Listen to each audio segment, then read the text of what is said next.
Can I get to it first? Well, and the thing is that you can't shut that off. You know, Right. the thing is that one of the things I like about the diet that I'm on is there's some grace. You know, I can blow it one day, and just get right back on. All right, and still experience some benefits. So the thing is that like I said, I had there was like two main things that I had to change in the way I looked at food. Number one, food wasn't just something to do when you're with other people. You know, that isn't to say that there aren't times for that. You know, we have feasts where we get together and stuff like that. And so I'm not going to be totally legalistic in the way I look at all this and say, well, you know, it's not my time to eat right now. So, Right. you know, yeah. So that was the thing. I'm looking at how I do this is impacting others around me, right? If I'm not thinking of others around me, then I shouldn't be. That's a key thing of, well, maybe there's something you're doing wrong, you know, and stuff like that, or it's something that the Lord may not want you to do. So that was one of the things. But the way I look at food is, number one, it is meant for nourishment. So everything I look at, you know, it's actually helped me. So we have pastries at church and stuff like that. When I look at those, I'm going, right now, my body doesn't need that. There's nothing in there, you know, other than the things that they actually fortify, you know, to put in there that my body would use. Right. Right. And who knows what that is exactly. So. Yeah, and I know you haven't had a chance to hear it yet, but the last Man Up show, that's what it was all about. I mean, just what they're doing to our foods and how it affects our body and the excitotoxins. And, I mean, it made me sick listening to what I put on the air, you know. Yeah. It's like, oh, my goodness. Yeah, that's for sure. There's that's one of the things I've learned, in some of the people that I follow on YouTube, as well as a guy whose book I bought to learn more about the specific diet and my body, you know. And the thing is that was exactly it. You start looking at organic and no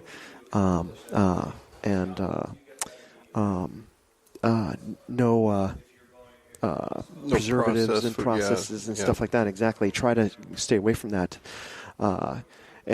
because of the fact that, you know, one of the key things is you know, what is your body going to use out of that? Because your body does need certain things. You know, before starting this diet, I knew of the body. There's the skeletal muscle system. There's the cardiovascular system for, you know, pumping blood and oxygen throughout your body. There's the digestive system. There's the nervous system for controlling all that. The one of all, you know, and the reproductive system. I had these 5 systems. The one system I totally neglected because I had kind of forgotten about, and that was our endocrine system, which is the glands and the importance of how all that stuff works. And that's where these nutrients like potassium and magnesium and calcium and stuff like that. That's where all these things become really important. Right. You know, and it's like, oh, you know, and I wasn't even given a thought to that, you know. So, yeah, one of the stories that was on the last show was a lady that this person knew had died, and she's, you know, big Diet Coke drinker, and she'd have at least one soda a day. Blah blah blah. Time goes by, she dies of a cancer tumor. They biopsy the tumor. You know what 77% of the tumor was? Aspartame in her brain. Oh my goodness. Your body doesn't, you know, people think you flush that out when you go to the bathroom, but your body can't get rid of it.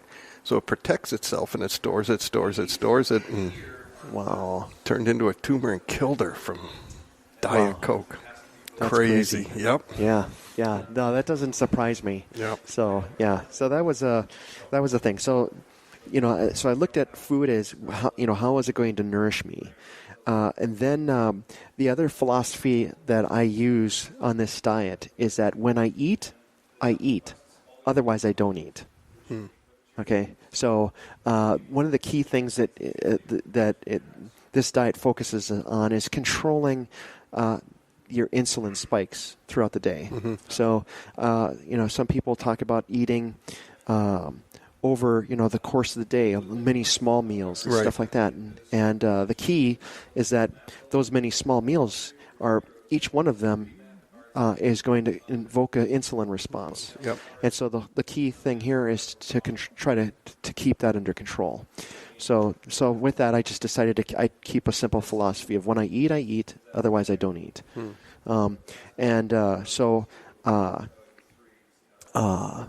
That has been, and there's exceptions to that, to say, so like if I've eaten something and then, let's say a couple hours later, people are having some, thing, or if there's a birthday party, a surprise birthday party, and there's some cake or whatever, and things like that.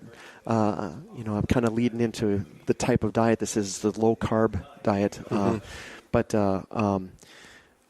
when there's cake, I'm like going, this is a person's birthday, and they've taken this extra effort to celebrate at this time. I'm going, I'm gonna have a little bit of that, just in honor of this person's birthday, and to celebrate it, because I'm not thinking that the key thing here is that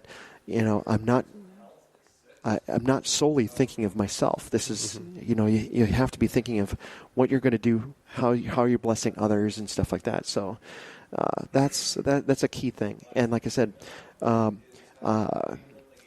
in those moments too, I just listen to the Lord, on how big of a piece am I going to have? Am I going to have a half of a piece of cake, or so how they have those little squares or whatever? Yeah. If I'm going to have half, or maybe just a quarter, or something. But I'll or do I want to go with the whole big piece, or something like that? There might be a time that I could do that. But like I say, this is a relationship thing. It's my relationship with the Lord. The Lord's directing me. And this diet has only given me some guidelines to follow. Right. And so now we'll go into those guidelines. So before we do, I'll have my disclaimer. Yep. Yes. So that I am not a physician. This information only, or this is information only, and should not be substituted for medical advice. If you are experiencing any ailments, serious or otherwise, you should always seek professional medical help. So, yeah, I'll cut that out. Then you can sue Smooth Move. No. He's just sharing what he's done. Yes. Consult a physician if you have medical issues. Yeah. So and the thing is that I have talked and worked with my physician as well, my general practitioner, dealing with my blood counts and stuff like that. So unfortunately, I didn't have it before I started the diet, right before, because I'm sure it was really, really bad. And, things have gotten better over that. But I want to see what the general thing is too later on. We'll have to do it. We'll be doing that again in another year. So, but anyway, so this diet. So let's get into this diet. Yep. So the diet itself it's something that's becoming fairly popular nowadays. It's called a ketogenic diet. So a ketogenic diet. The main philosophy of a ketogenic diet is that the body can burn carbohydrates, and it does that very easily. It's efficient at doing that. Now the thing is that the concept is, what happens is, if you have too many carbohydrates, your body stores that. It changes it to a fat called fat, and it stores it there that way. Now the thing is that a ketogenic diet changes the philosophy of saying, well, let's change my body so that it will start burning fats mainly. And the question is, well, can the body do that? Well, it's storing fat. So yes, it can burn fats. So the thing is that based off of the way you diet, you're kind of priming your body to start burning fat. So now the thing is that people generally mistaken this type of diet as a high protein diet, and that is not the case. Actually, my protein consumption decreased from what I used to eat. So if you consider, I would have 3, possibly 4 meals a day, some of it containing meats and cheeses and stuff like that. And meat, I could have anywhere from a 6-ounce to an 8-ounce to a 12-ounce steak, at one sitting. While now, I started off with only eating 3 meals a day. And when I had protein, the amount of protein I had was no more than the size of the basic part of my palm, which is about 6 ounces of protein. All right, so I started with just doing 3 meals a day, and eventually you get to a point where, as your body burning fat on your body, you don't get hungry. And so, if I was a Nephilim and had a big hand, I could eat a lot more. Well, yeah. The thing is that the thing is that that's exactly the thing as well. To looking at the palm of your hand, for people who are bigger, there's more protein that they'll be able to utilize. So, but as a general practice, it's anywhere from 3 to 6 ounces is what I do. If I wanted to measure it, but if I don't know, and I don't measure anything. One of the reasons why I went with the particular person I did with the diet is that there's just some basic principles that I use, and that's what I eat.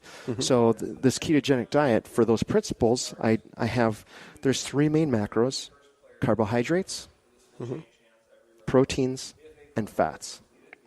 So the ketogenic diet is high fat. It's a high fat diet. Now, the thing is that high-fat diet, the way that what a high-fat diet looks like is what I found out, is a high-fat diet isn't high-fat in regards to volume or quantity that you see on the plate, right? High-fat is your body, or let's go back. Fat is compressed energy, in essence. So, 1 gram of fat is going to be a lot more calories and a lot more energy potential than 1 gram of carbohydrate. So the thing is that relative to the plate, it doesn't mean that 3/4 of my plate is fat, and then then I got a sliver of protein and a very tiny sliver of carbohydrate. That's not it at all. So it's not. So and I can get into further when I describe some of the meals what a typical day is for me. But just to get the idea is that high fat isn't necessarily you're eating mostly fat. I'm not eating a bunch of lard and a little bit of protein. And so that wasn't it at all. Matter of fact, it turns out that what I generally eat the most by quantity is vegetables. So I eat the most vegetables. And in this particular the guy I'm following, his name is Dr. Berg on YouTube. He looks at vegetables as an unlimited. Now, vegetables have carbohydrates, and the type of vegetables we're talking about are not potatoes and corn or sweet potato, that kind of thing. Yeah. But the most carbohydrated, type of thing would be carrots. But mostly I'm dealing with cruciferous, so spinach, kale, those kind of leafy greens, broccoli, cauliflower. But I also been eating a lot more of asparagus, Brussels sprouts. That Brussels sprouts is another cruciferous. But so I'm eating a lot more just vegetables in general. So zucchini, a lot of zucchini, and squash, and things like that. I've added more and more into the diet. So when I look at a plate, my plate consists more of those things than anything. And now the thing is that those are carbs, but the type of carbs I count are not those carbs. So I only count the carbs that are in, because obviously dressing, salad dressing, exactly, salad dressing, or sauces like tomato sauce. Things like that. And what about butter? Butter? No, butter's good. Oh yeah. Yeah, lots of butter. So anyway, and matter of fact, that's one of the good fats too. It's a good fat. Butter. As long as it's real butter, not real butter, junk. Not margarine or anything like that. Yeah, no, butter, real butter. avocado, oils like olive oil or sunflower